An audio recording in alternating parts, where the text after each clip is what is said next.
Hello. I'm just still getting set up, so give me a second. I'm not quite sure how this works.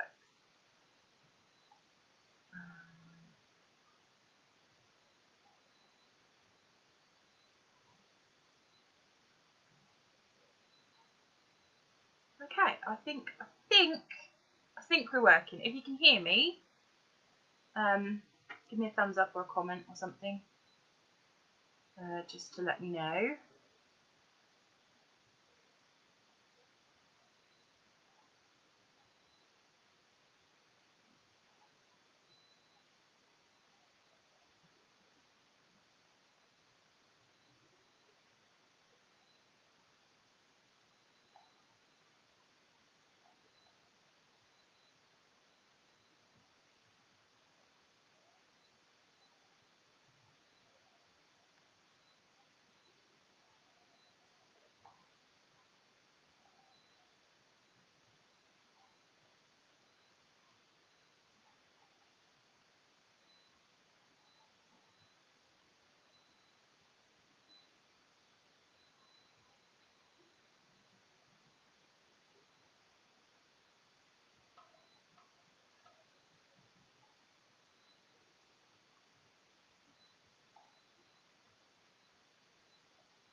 Hello.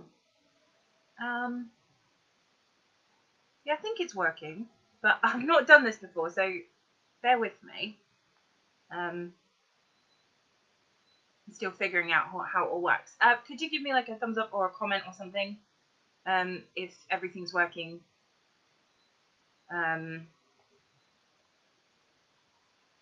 Because I'm totally new at this. No idea what I'm doing. Um,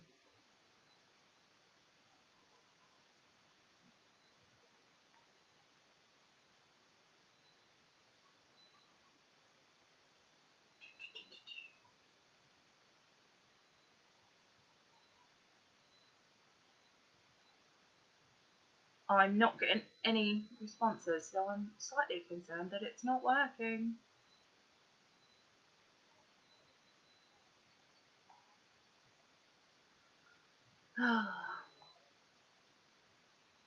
You can tell I'm completely new at this.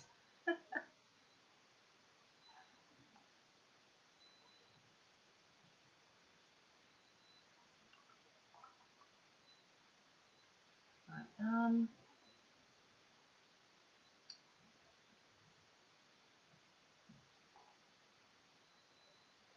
trying to work out. Just bear with me. I'm just trying to work out if everything's working and if the comments are even on, because I don't know.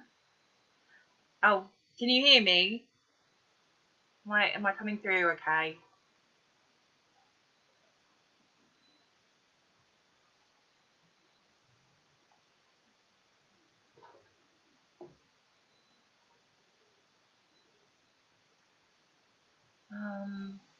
Right. Okay. So, hello, hi. Sorry about that. This is all really new to me, so I'm a little bit uncertain what I'm doing. So, I'm Annie, and I am a cat behaviourist. So a little bit about me.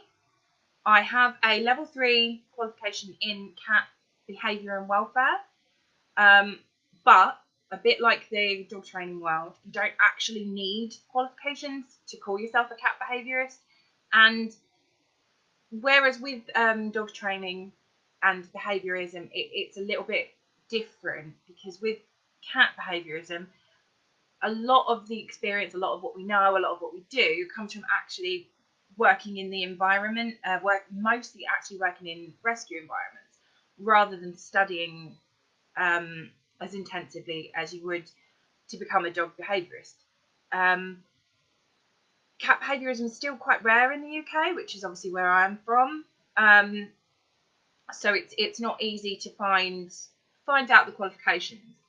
I have worked with cats for over a decade, mostly in a local rescue situation, and doing fostering, and I specialise in feral and traumatised cats. But I do work with household cats generally. I have 4 cats of my own. They're all rescues. They're all very, very different. And I have one dog, Gray, who is also a rescue, and he's just insane. But obviously not here to talk about dogs. So if you see me looking down, it's because I've got some basic notes, because I want to make sure that I want to make sure I don't get too derailed. I also tend to talk quite quickly, so if I'm talking too fast, do let me know and I'll try and slow myself down. And I'm a little bit nervous, so I might seem a bit scattered at first. So dog training and cat training are obviously very, very different, and I am not an expert on dogs, but I will talk about some of the differences between cats and dogs. And the main one that forms the framework of how we understand cats is the difference with cats and dogs is dogs have been selectively bred for eons for desired traits. So this means that dogs are almost unrecognisable compared to their wild ancestors and wolves and all of that. Cats haven't undergone this as much interference. So they have not undergone as much selective breeding. There is some selective breeding within cats. So things like Savannah cats and Bengal cats are designed to be more like wild cats. They are literally interbred with wild cats to give them more characteristics of wild cats. And then you get things like Munchkin cats, which are usually British short hairs that have been bred to have really little legs, and you've probably seen them on videos and stuff. They're very, very cute, but with cats, selective breeding is an issue because they actually completely change everything about the cat, because cats have all, or almost all, evolved to suit their native environment. And they don't need selective breeding, because a cat is a cat is a cat, basically. All cats are cats. It's just some of them look a bit different, behave a bit different, but generally the framework is the same. And they're all very instinctive. Cats don't live to please us. They don't care if they please us. They run on their instincts. So the fundamentals of cat behaviour is based around 6 repeating behaviours in a pattern. And the pattern goes: hunt, catch, kill, eat, groom, sleep. And those 6 behaviours make up the entirety of the framework around which everything else in the cat's life is built. So these are the behaviours that cats need to exhibit to be happy, healthy, and fulfilled. I'm not a vet, so I won't talk about anything medical, because I don't know enough about that sort of thing. But it's important to remember that hunt, catch, kill, eat, groom, sleep, those 6 behaviours are very instinctive. So they come from the exact same place in your moggy as they do in a mountain lion. They're exactly the same behaviours. They're exactly the same patterns. There is no difference. Your cat does not know it's not a tiger. They have no clue that they're not the same. So that's one thing that's really, really important to understand with cats, is that as far as they're concerned, they're wild animals and they are designed to do certain things. And if you repress those behaviours, if those behaviours are not met and nurtured and those needs taken care of, you're going to have an unhappy cat. So what I thought I would do to start us off is to go over the behaviours I get the most questions about. If you do have questions about any other specific behaviours, please feel free to ask, and I'll try and answer them as we go along. But some of the questions I get the most about behaviours is vocalizations. So cats do have a whole variety of vocalizations, which they use to build an entire language to communicate with us. So obviously there's meowing, which some people will know, some people won't. In the wild, feral and wild cats do not meow when they are adults. It is a kitten behaviour designed to work as a sort of siren to let the adult members of their colony know that they are in danger or that they need something. So they need feeding, they need to be moved, they need protection. Domestic adult cats, have developed an understanding that if they meow at us, we will give them attention. So meowing is purely something that adult cats do for human benefit.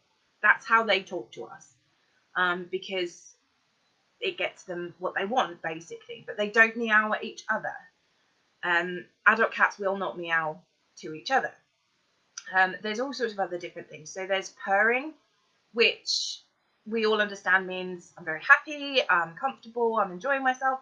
But it can also have two other purposes. One is very pleasant, and it's a healing frequency. So cats' purrs actually vibrate at a frequency that promotes cellular healing, not just in themselves, but in those around them. So if you're poorly and you think your cat is paying particular attention to you and purring a lot for you, they probably are, because they're trying to help you. So purring as a healing frequency, it actually has scientific basis. And the last one is it's not quite so nice.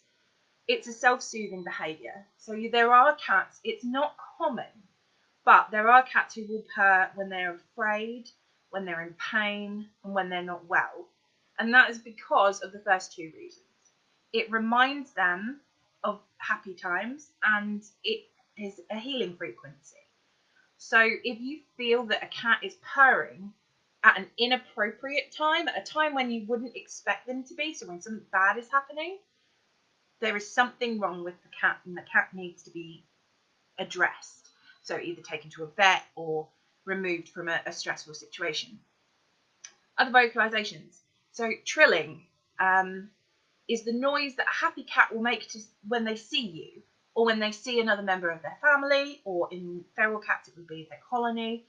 And most cats do this, from domestic cats to lions. It's how they greet each other without human interference. So that if they didn't meow, they would trill instead. Howling. Now, anyone who's ever heard a cat howling will know how stressful a sound it is. It's loud, it's guttural, it sounds like a baby screaming. This is a cat sounding the alarm. It is like an air raid siren. It is basically saying, I'm in really big trouble and I either want some assistance or I want everything around me to get as far away from me as possible. And then that progresses into, your growling, which is basically saying back off, and hissing, which is the last warning you're going to get before a cat will strike. And chattering is something we hear about all the time, which is when a cat will sit at a window and they will make a chattering noise as they're staring at birds or squirrels or whatever they can see. We actually don't know why they do this. There are a couple of theories. So some of the theories are that it's mimicking a kill motion that cats will do when they catch their prey, where they will bite down very, very quickly to break the neck. There's another theory that it is them trying to communicate with their prey or with other cats, or it's overexcitement, or there's so many different things it could be. However, we do believe it is a positive thing. If your cat is chattering, it's not something to be worried about. It's completely normal. They do sound completely insane when they do it, and it can be very weird, but it's totally normal and it's absolutely fine.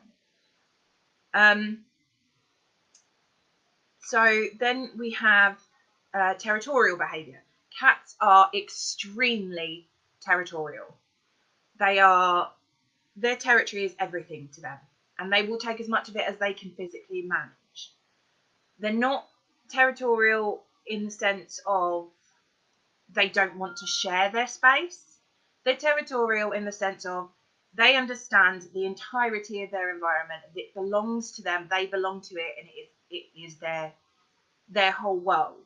Their world basically stops at the edge of their territory, and the more territory you can give them, the better.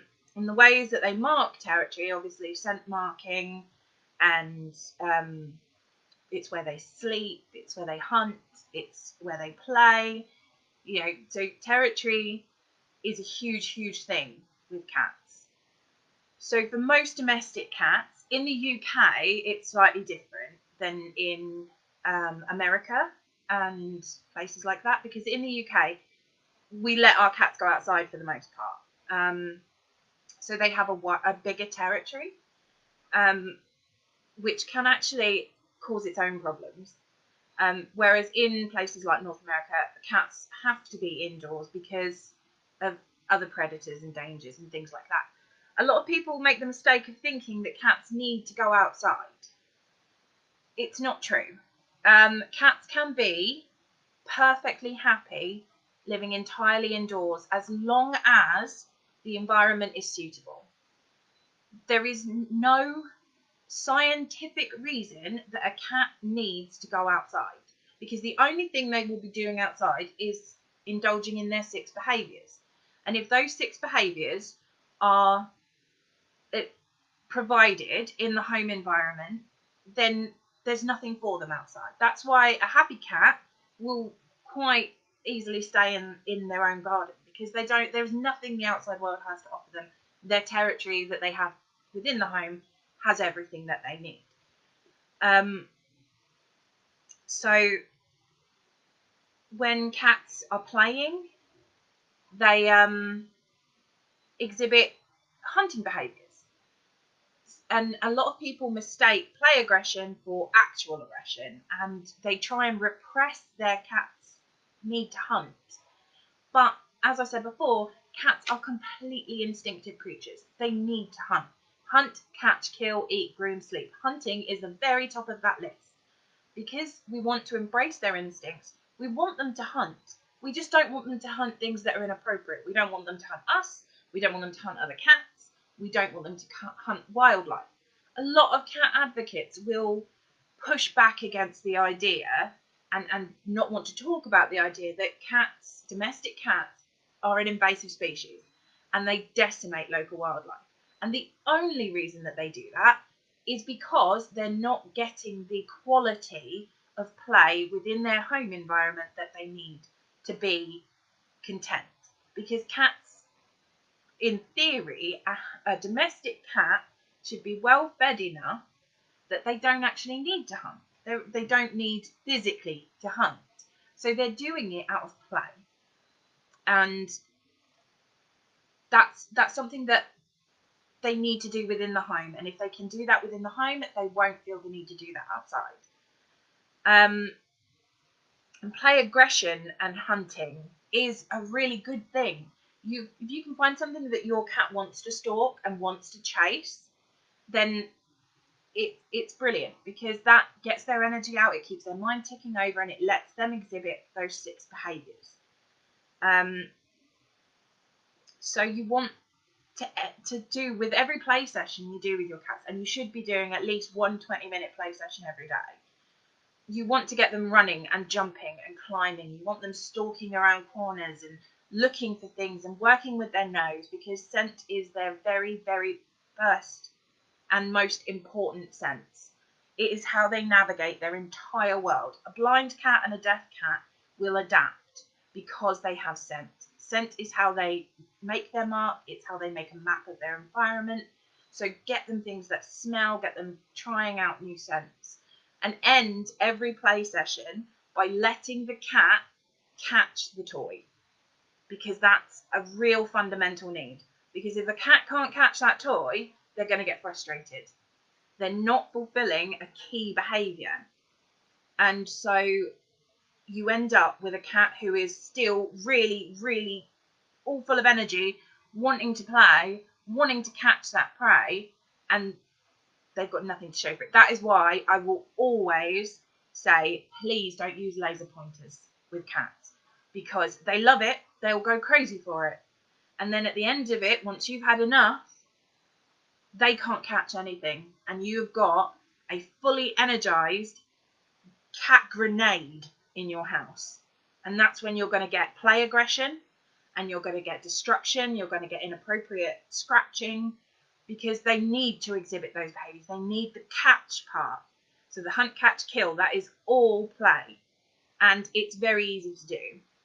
You can make cat toys out of pretty much anything, as long as they're supervised, because they do tend to eat things. And then once a cat has played, they will eat, groom, and sleep. And that's why we try and tailor play around feeding times, because you want their catching of their prey to then immediately be followed by eating, and then the cat will relax. I hear a lot of people ask, do cats love you? They don't believe that cats can love people, and they don't believe they show affection. But actually, that's very untrue. Cats are extremely affectionate, but in their own ways.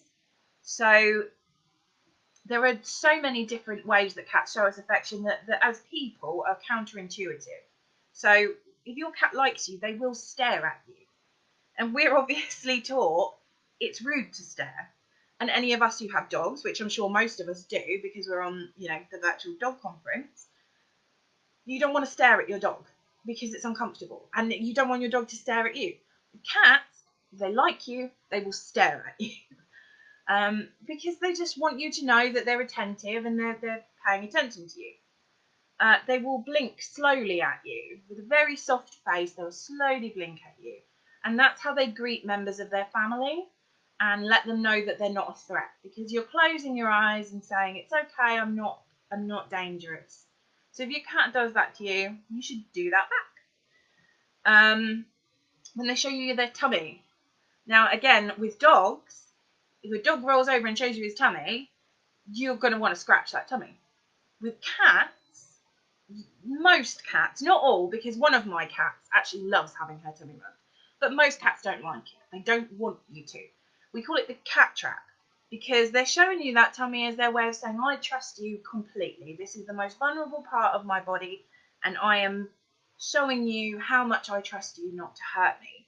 But if you touch it, I'm going to bite you.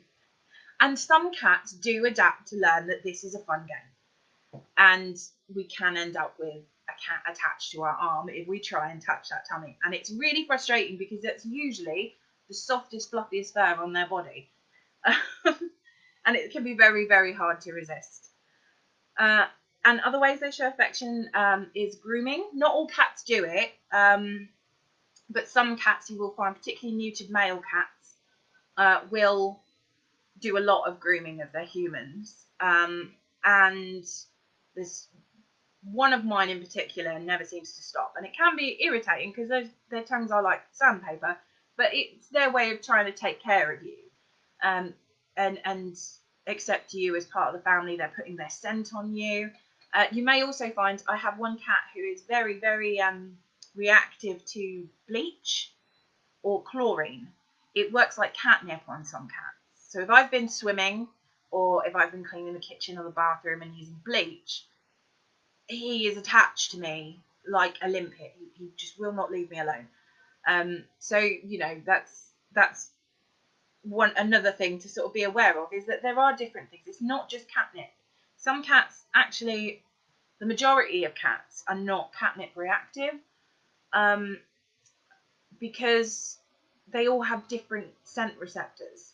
So if your cat doesn't respond to catnip, try kiwi or mint. Different grasses, you can get cat grass. There's different things that different cats respond to. Warning signals are very important, because with dog training, something I've actually recently come across, thanks to mostly Nikki actually, is the aggression ladder. So the steps that it takes to get your dog to a point where it feels it has no option but to bite. Cats have the same thing, but people don't know how to read it, so they don't necessarily understand why their cat attacks. So the first thing you will notice is the flat ears, they'll be very twitchy and their tail would be thrashing. The opposite of dogs. So if a cat is flicking its tail, it is not the same as a dog wagging its tail. It's the complete opposite. That is a cat saying, I am primed and I'm ready to pull this pin. Think of the tail as the pin. If that tail is thrashing, then you just want to back away and leave it alone.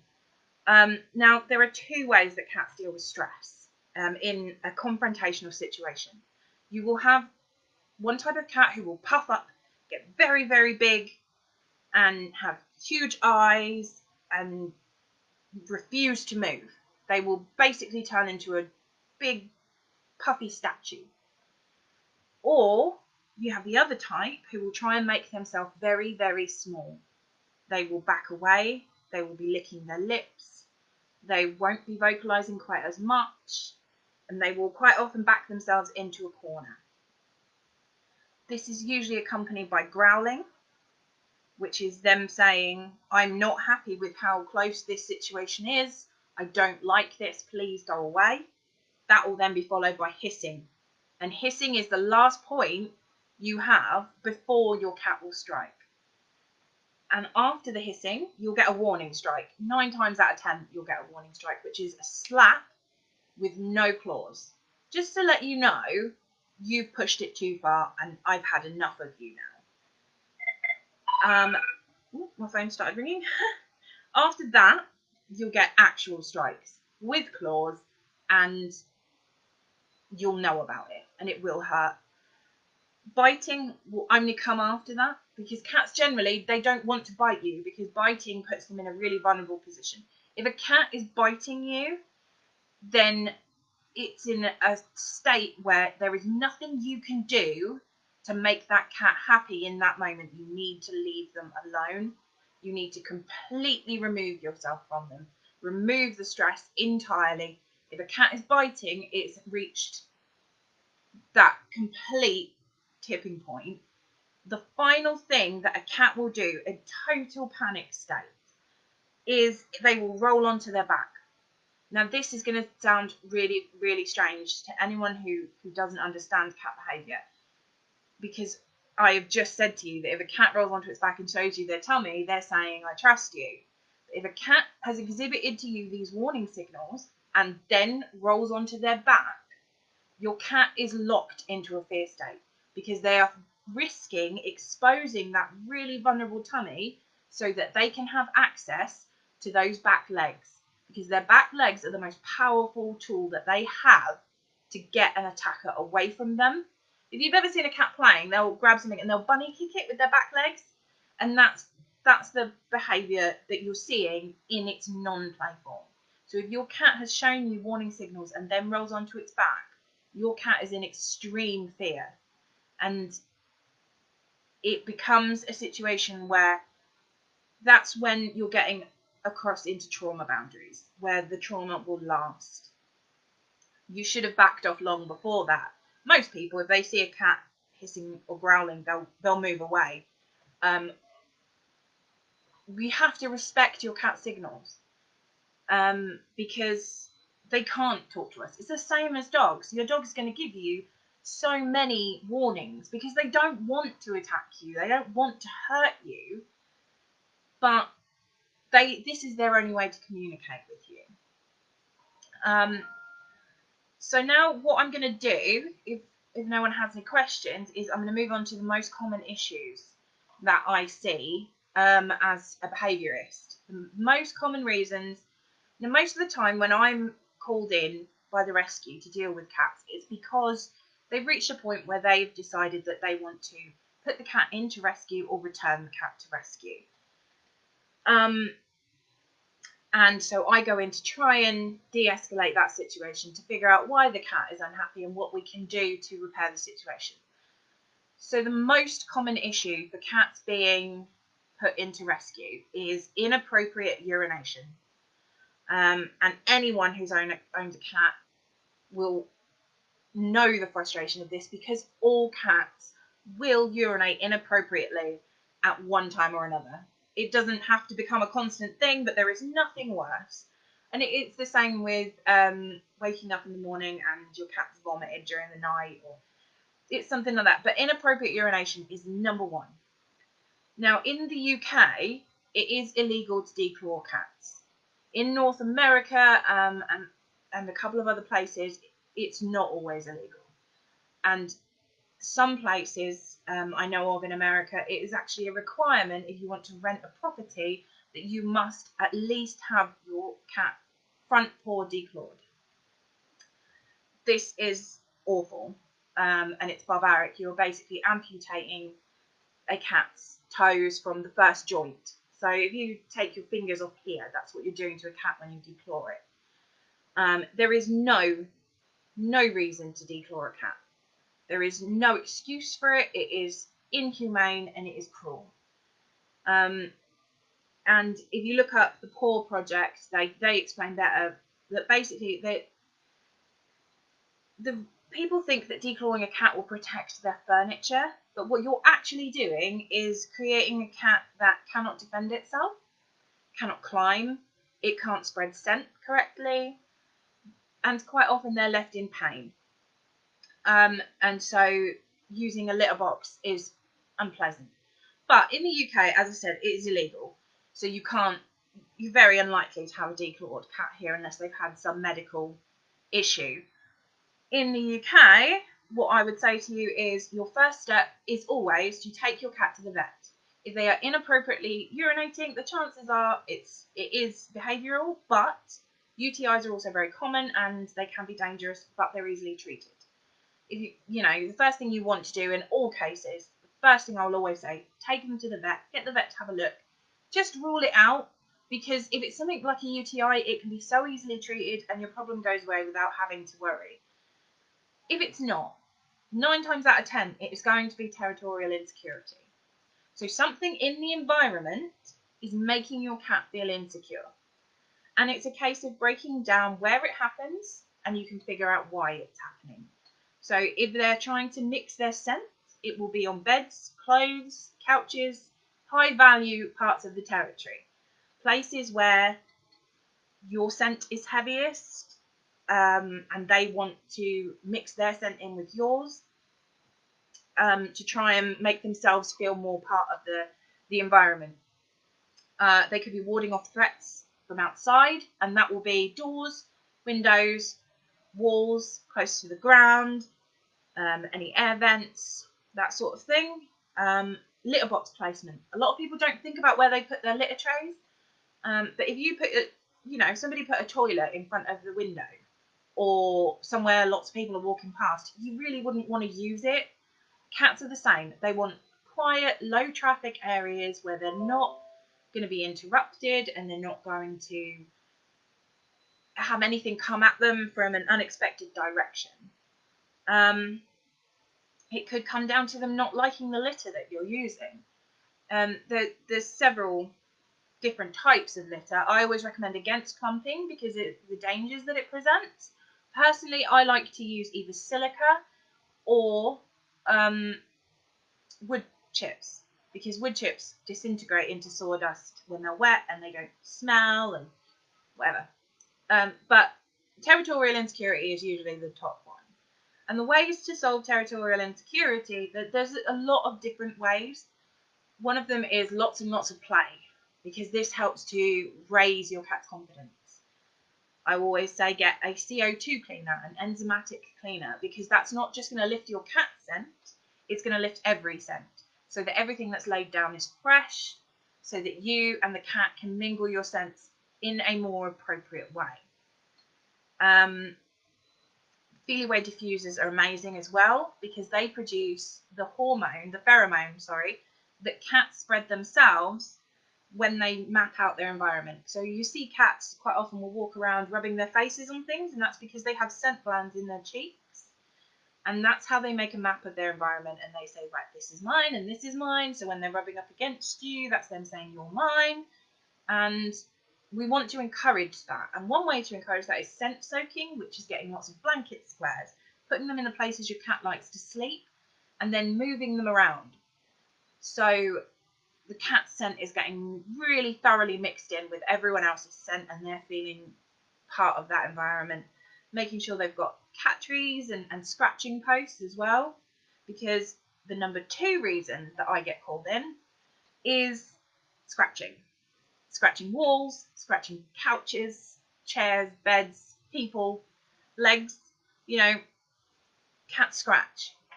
That's a fact of having a cat. If you value your furniture more than you value your cat, there's a bit of an issue there. But we don't want to have to replace all of our furniture because the cat's scratching it.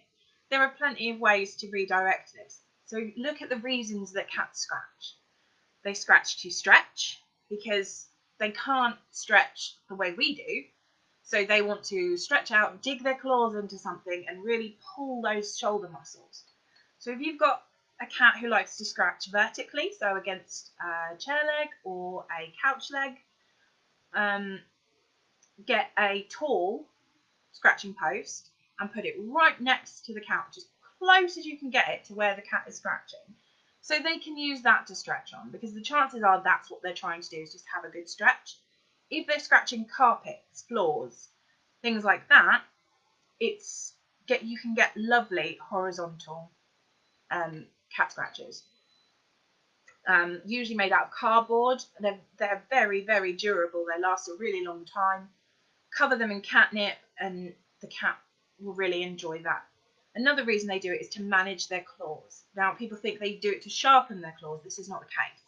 They do it to remove old claw sheets and to the way we would use an emery board to file their nails so they're nice and smooth, get rid of any raggy bits. So again, check their claws and make sure they're not overgrown. They might need their claws trimmed. If they're scratching a lot, chances are they won't. But one way you can really tell, if you can hear a cat's claws on the floor, so if you've got a wooden floor, if you can hear them tapping, and if you've got carpet, if you can hear it catching, the claws are too long. And you will see an increase in scratching. So you'll need to get their claws trimmed. And another reason they scratch is to spread their scent, because their scent comes out of their paw pads and they want to spread that scent everywhere. So again, going back to helping them spread their scent.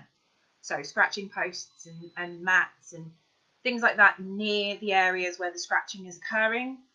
I have one cat who is determined to scratch anything that is vertical. If it's standing upright, she wants to scratch it. She scratches the wallpaper, she scratches tables, chairs, everything she can get near. And for her, it's a stretching thing. So what we did was we got her a tree branch from one of the trees in the garden. We just set that up in the house so that she could stretch on that. And she loves it, and it's been absolutely fantastic. You don't have to spend a lot of money. You can adapt your environment to work for the cat. Cats are very adaptable in that sense. They'll use what you give them. The less effort they have to put into it, the better for them. So if you're just moving something that's already there, they'll be quite happy with that. They're not going to go looking for something else. Another thing that I always say with scratching and with anything to do with behaviour that you want a cat to stop is you need to follow every no with a yes. Because cats don't understand no. They don't see why they shouldn't be doing that. To a cat, I want to do it, so I'm going to do it. I'm just following my instincts. So what we want to do is, every time we say no, we want to then say yes. So no, I don't really want you to scratch my couch. Yes, you can scratch this tree branch, for example. Just give them the alternative. I know that's very, very much the same with dogs, is that you want to give them an alternative behaviour. Excuse me. And another thing that I hear an awful lot about is aggression. And this is a bit more complex because cat aggression is very misunderstood a lot of the time. Again, your first step is a vet check, because aggression can be linked to pain and illness. A cat is not going to tell you they're ill until they're really ill. And aggression is a step along that ladder. But there are different types of aggression. So pain aggression has to be ruled out first. You have to see a vet to check that there's nothing wrong physically. If there is nothing wrong with them physically, you're looking at two main types of aggression. So you've got play aggression, where your cat is basically using you as a toy.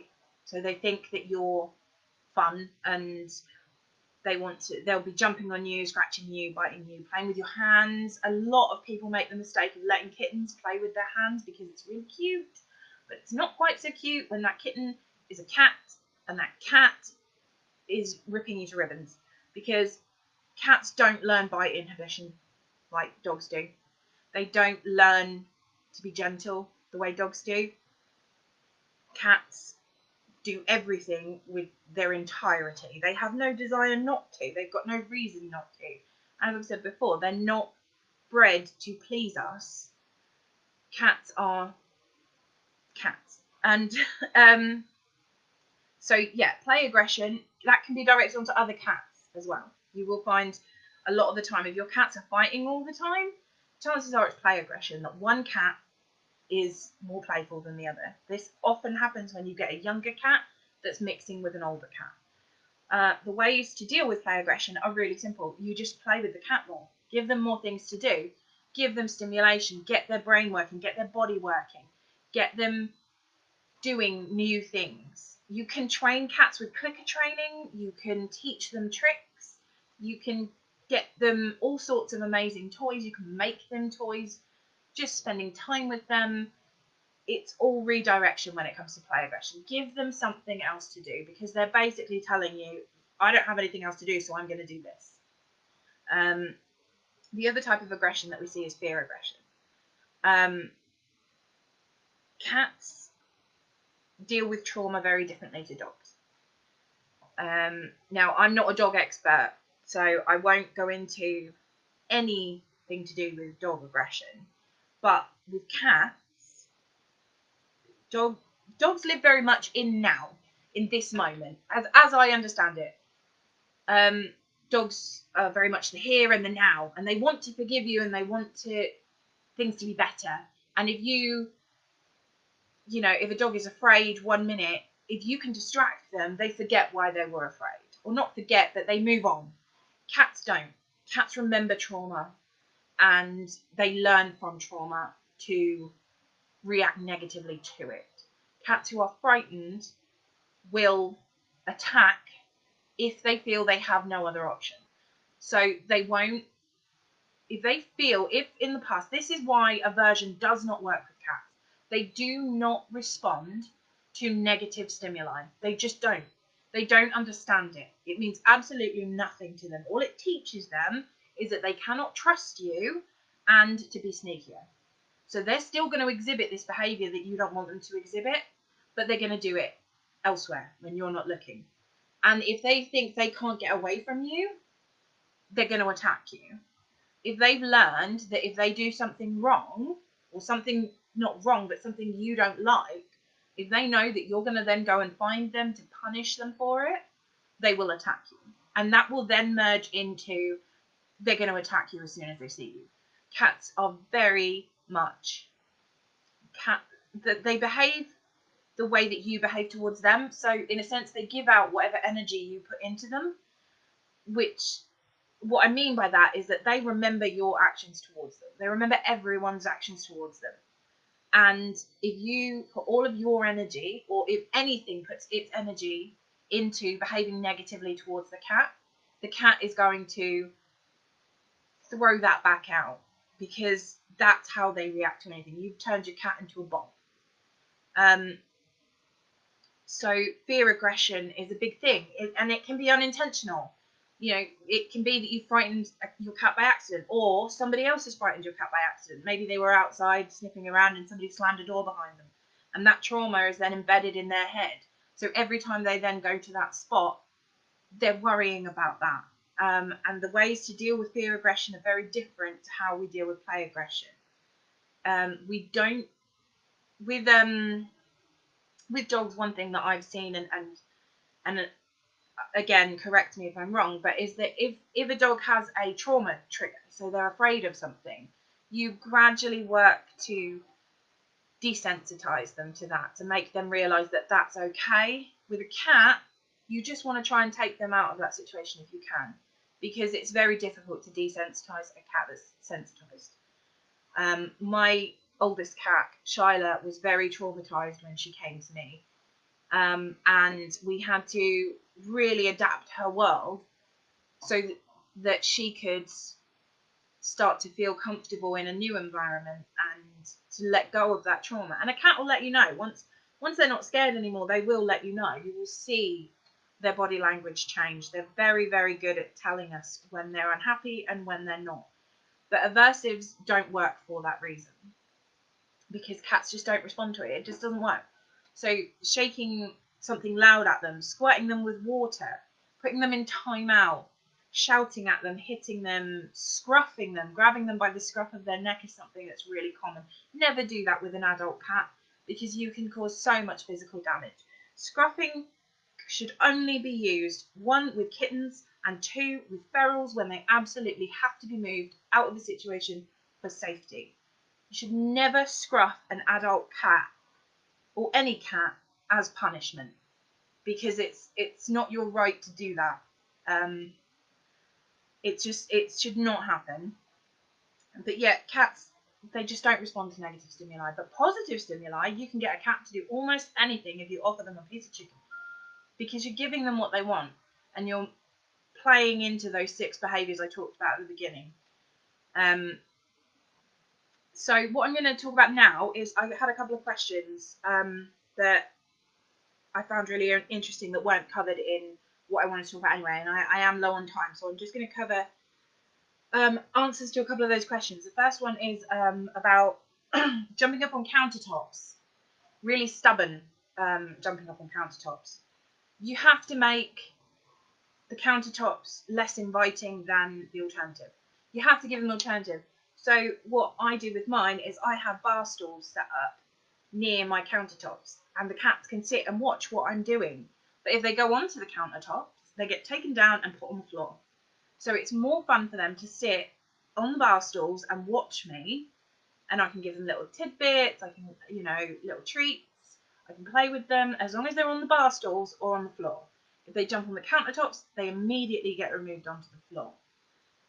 And they very, very quickly learn that it's actually more fun to be on the bar stool, where I can see everything happening and be involved in it, than it is to jump up on the countertop and be removed entirely. The other thing was separation anxiety. Cats really shouldn't be experiencing separation anxiety as we understand it. So if your cat is getting distressed when you leave, you need to first get a vet check, again, because it could be a sign of illness. Don't give in to the temptation to get another cat to try and solve the problem, because cats don't actually need feline companionship. They get along perfectly happily on their own, just as part of your family. Some cats do like companionship. All of mine live quite happily together. But I only have 2 of them that are bonded. The others just sort of live together. So don't give in to that temptation. Kittens should never be left alone, which is why we advise adopting in pairs. If you've got a kitten coming and you don't have all the time you would like to spend with them, because littermates will naturally get on better. Cats should be able to be left alone for up to 8 hours a day and amuse themselves. If you find that your cat is doing things to show stress, like excessive vocalizations, destructiveness, peeing, anything like that whilst you're gone, and you believe it's separation anxiety, go back to the 6 key behaviours. Hunt, catch, kill. You want to get those 3 done before you leave. Then put food down, which will occupy the cat. They will then groom and sleep. If you make sure you've gone through those 6 behaviours, your cat should then find it easier to be at home alone, and obviously leave things for them to do. Teach them how to play alone. So cats aren't innately born knowing how to play with a crinkle ball. You have to show them why it's fun, and then they'll be more likely to do that. when you're not there. They'll find it easier to amuse themselves when left alone. But you have to teach them, put some time in, and just teach them that it can be fun to be by themselves. But each situation is different. With separation anxiety, it's a tricky one because, as I say, with cats, you don't really expect separation anxiety.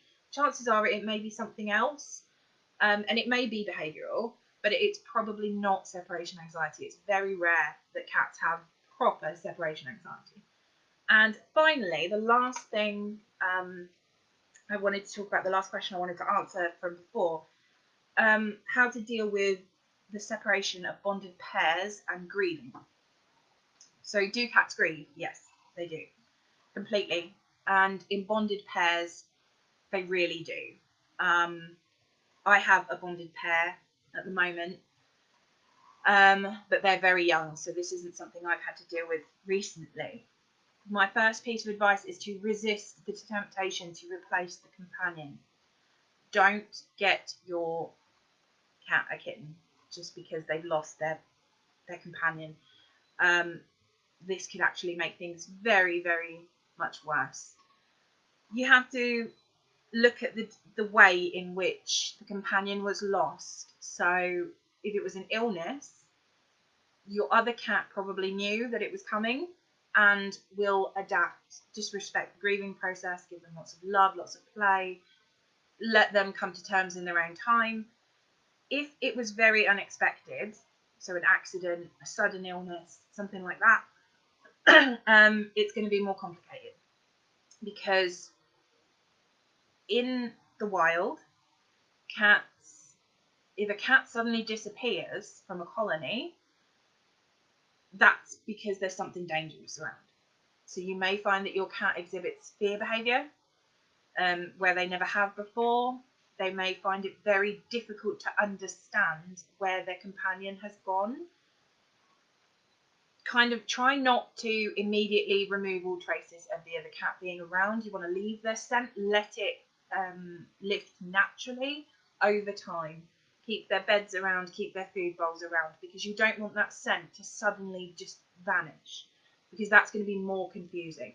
You want to naturally allow the scent to dilute and to fade, so that your other cat understands this is not a trauma, this is not, well, it is a trauma, but this isn't something that's happening to them, this isn't something that's being taken from them, that this is just something that's happened, and it's a more gradual, gentle process.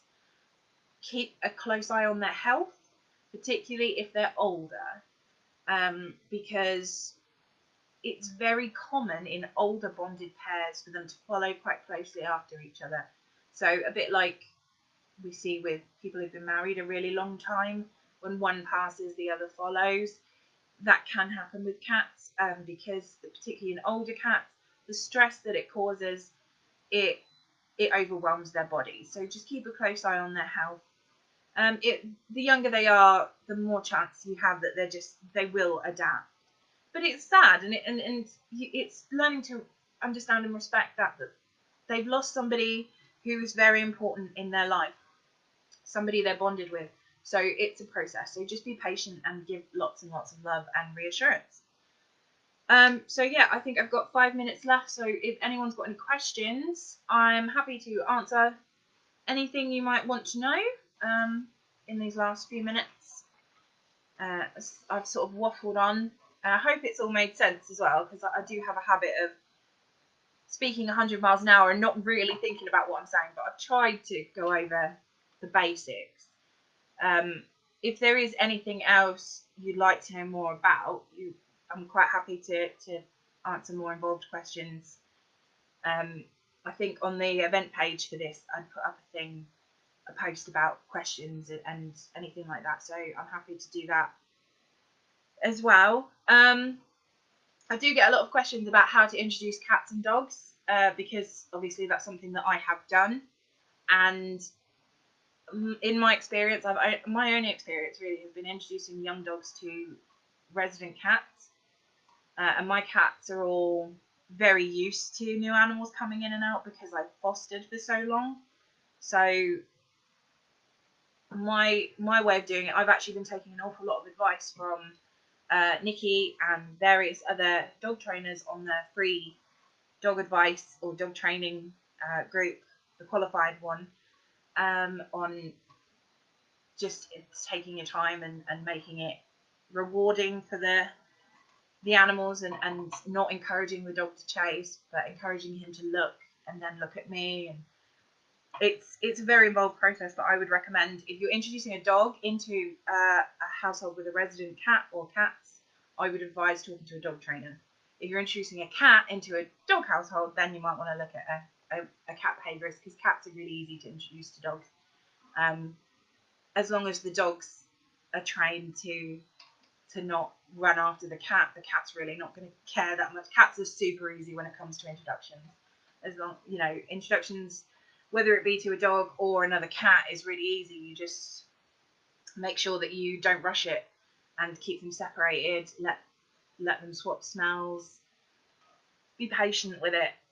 It's quite simple. So I'm reluctant to give too much advice on introducing cats and dogs to each other, because as I say, it's something I've only done the once. I'm just reading through now. Sorry. Downsides of using Adaptil. No, I don't think. The thing is with dogs and cats, when it comes to their biology, they're